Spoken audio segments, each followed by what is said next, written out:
नमस्कार दोस्तों, मेरा नाम सिद्धार्थ नायक है। आप सभी को स्वागत करता हूं सिद्धार्थ कंप्यूटर पाठशाला पे। दोस्तों, हम पाइथन प्रोग्रामिंग पढ़ रहे हैं।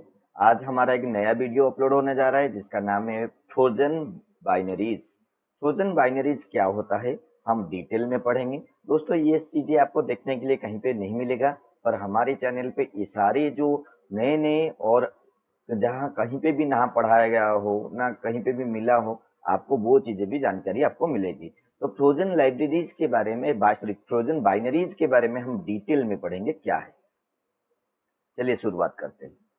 उससे पहले हमारे चैनल सिद्धार्थ कंप्यूटर पाठशाला को कृपया करके शेयर कीजिए, लाइक कीजिए और सब्सक्राइब कर लीजिए। ठीक है दोस्तों।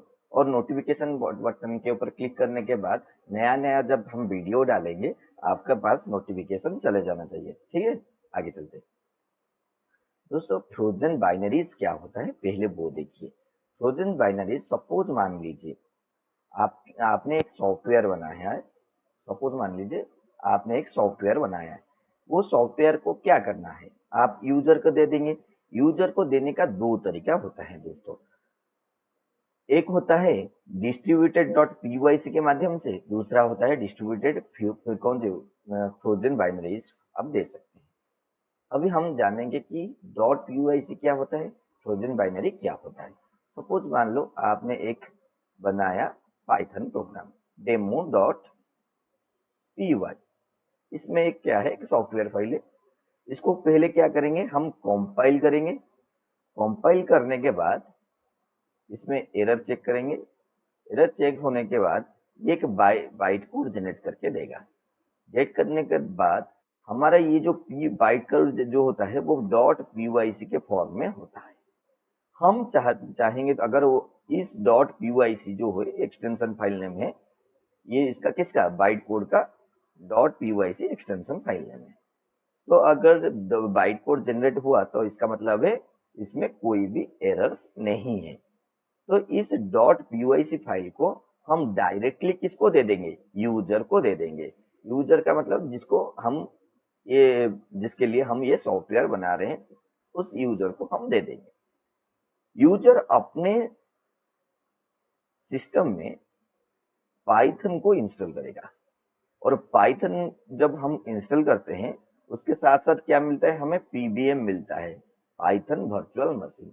वो इजीली वो बाइट कोड को अपने सिस्टम में यूज कर सकता है। तो सिंपली सी बात है, मैंने एक पाइथन प्रोग्रामिंग बनाया, कंपाइल कर लिया। कंपाइल करने से हमें क्या मिला, डॉट पीवाईसी फाइल मिला। और उस पीवाईसी फाइल को अगर मैं यूजर को दे दूंगा, यूजर के पास जो पीबीएम होगा उस पीबीएम को एग्जीक्यूट करके वो बाइट कोड को यूज कर सकता है, वो फाइल को वो यूज कर सकता है। दूसरा जो मेथड है वो उसको ध्यान दीजिए। हमें क्या करेंगे, डॉट पीवाईसी के साथ अगर हम पाइथन लाइब्रेरीज को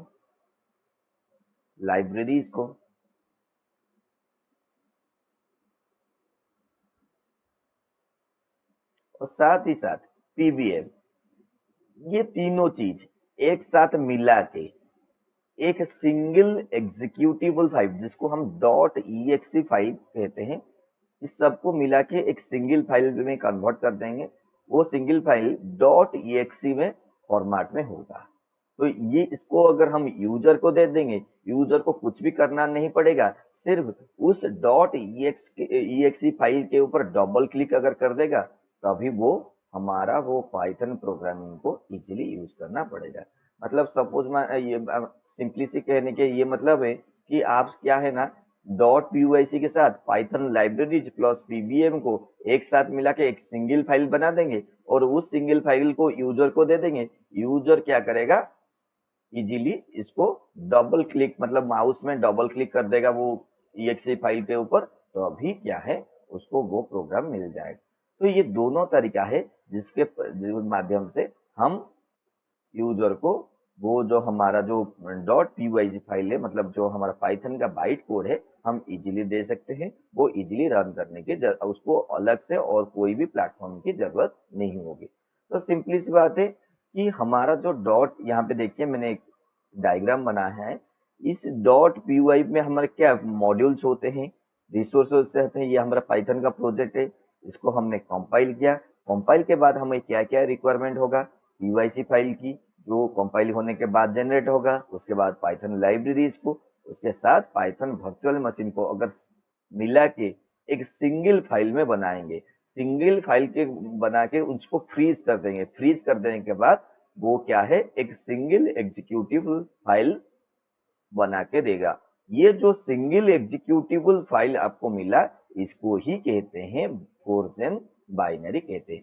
फोर्जन बाइनरी किससे मिला के होता है, हमारे dot P Y C, Python library, Python virtual machine, ये तीनों चीज को मिला के उसको फ्रीज करके हमें जो एग्जीक्यूटिबल फाइल मिला, single executable file dot EXE file जो मिला, उस ईएक्सी फाइल को हम कहते हैं ट्रोजन लाइब्रेरी दोस्तों। यहाँ पे देखिए दोस्तों, मैं इसको रिमूव कर देता हूँ। यहाँ पे जो लिखा गया है डॉट पीवाईसी फाइल, मतलब PBM along with necessary library file, हम पीबीएम के साथ पाइथन लाइब्रेरी फाइल को भी दे देंगे और उसको हम अगर सबको मिलाएंगे, कन्वर्ट करेंगे, तो आपको पास एक ईएक्सी फाइल मिलेगा। ईएक्सी फाइल जो है एक्सटेंशन फाइल नेम होता है। इसको सिर्फ डबल क्लिक करके आप किसी भी पाइथन प्रोग्रामिंग को अपने सिस्टम में यूज कर सकते हैं। ठीक है दोस्तों, तो हमने क्या जाना, ट्रोजन बाइनरी क्या होता है।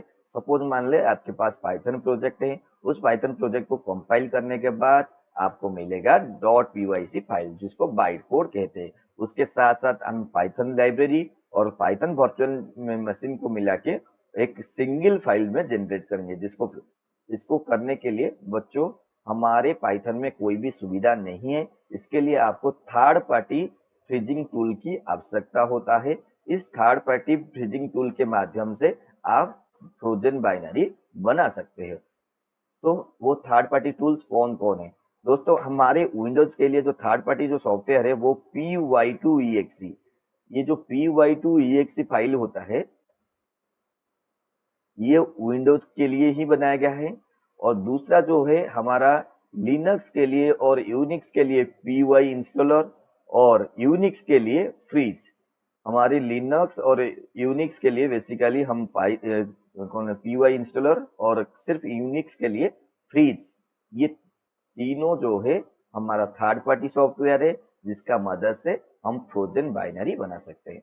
दोस्तों आई होप आपको फ्रोजन बाइनरी के समझ में आ गया। तो मैं आपको सिंपली एक रिव्यू दे देना चाहता हूँ। यहाँ पे की पॉइंट्स लिखा गया है। जो frozen binary are truly executable, आप इसको यूज कर सकते हैं। इसको किसको किसको मिला के होता है, डॉट पीवाईसी फाइल, पीबीएम और पाइथन लाइब्रेरीज को मिला के होता है। इसको यूज करना बहुत ज्यादा आसान है।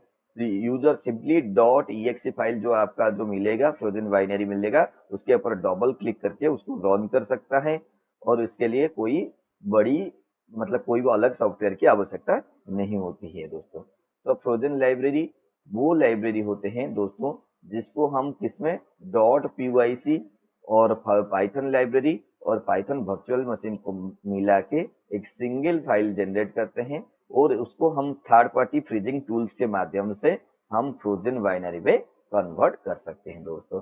इसके माध्यम से यूजर इजीली कोई भी पाइथन प्रोग्रामिंग को अपने सिस्टम में यूज कर सकता है। इसके लिए दूसरा कोई भी सॉफ्टवेयर आवश्यकता नहीं है दोस्तों।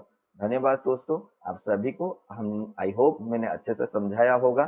ठीक है, अगर यहाँ पे जितने सारे पॉइंट्स है इसको अच्छे से नोट डाउन कर लीजिए, हाँ, और आपके फ्यूचर के लिए काम आएगा दोस्तों। ठीक है, धन्यवाद दोस्तों। आप चाहिए तो हमारे जो चैनल को विजिट कीजिए, बाकी के वीडियोस देखिए। अगर कोई डाउट्स होगा तो कमेंट्स में हमें पूछिए। ठीक है, thank you for watching this video दोस्तों। कृपया करके चैनल को शेयर कीजिए, लाइक कीजिए और सब्सक्राइब कीजिए। धन्यवाद दोस्तों।